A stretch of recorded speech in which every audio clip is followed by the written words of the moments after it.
Remember back in the good old days when you used to love Pokemon and you always thought it'd be really cool to have your own Pokemon? No? Just me then. Awesome.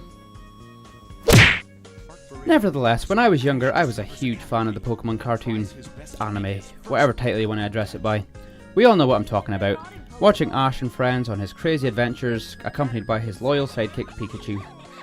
So of course, making a game where you have your own Pokemon, and better yet, that Pokemon is a Pikachu, seems like a no-brainer.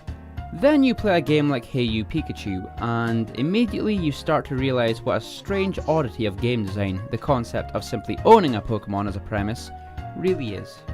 Then we have Pokemon Channel, which takes the concept of owning a Pikachu and changes it to include sitting around watching TV with your Pikachu. Just makes you wonder who thought this would make a good game, and I use the word game very loosely. It basically consists of watching the available channels and then coming back tomorrow to see what else is ready and available. And yes, when I say tomorrow, I literally mean tomorrow. It's one of those games, somewhat akin to Animal Crossing, minus the on-set berating by Mr. Asai for not saving, and the actual elements of gameplay. Well, that's not very gamey either. Ugh. Pokemon Channel takes place in real time, using the GameCube's internal clock as a reference, so if you didn't want to wait, you could easily just change the time. The game begins with Professor Oak sending you, whoever you're meant to be, a TV set which is tuned to special Pokemon-themed programming. As I mentioned, the TV was sent to you by Professor Oak, and he talks to you plenty throughout the game, as you meet new Pokemon and check out the new shows, such as the exclusive episode of the Pokemon cartoon entitled The Pichu Bros in Party Panic, a new show hosted by Psyduck, which has the strangest news ever, Shop and Squirtle, which is much like any TV-based sales show, except it has insanely quick delivery times thanks to Delibird deliveries, Quiz Wobbuffet, Slowpoke's Weather Report, Smoochum's Shape Up, and Mareep Farm, which is literally just counting sheep.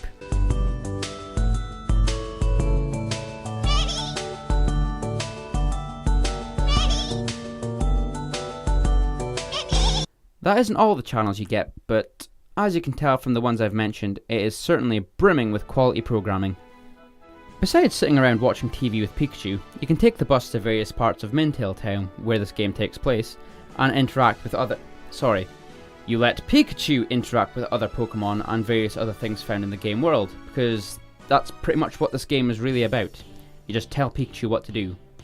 You don't personally interact with things much, but let me tell you, this Pikachu has a damn attitude problem.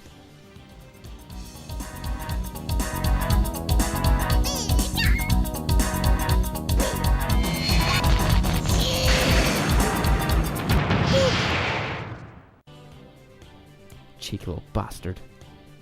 Honestly, it's a strange spectacle of a game. I found myself weirdly enjoying it. But really there isn't all that much here. It can be fun to mess around with. It does have its appeal, however short-lived it might be. If you stick to the rules and don't change the clock, the game can last about a week, and if you really like it, you can just keep playing. It's not really for everybody. I could see it appealing to people who are fans of games such as Harvest Moon and Animal Crossing, but even then, it's a fair bit different from those sorts of games. So that's Pokemon Channel, one of the stranger titles that Pokemon has to offer. Anyway, as for me, I'm gonna go watch some TV.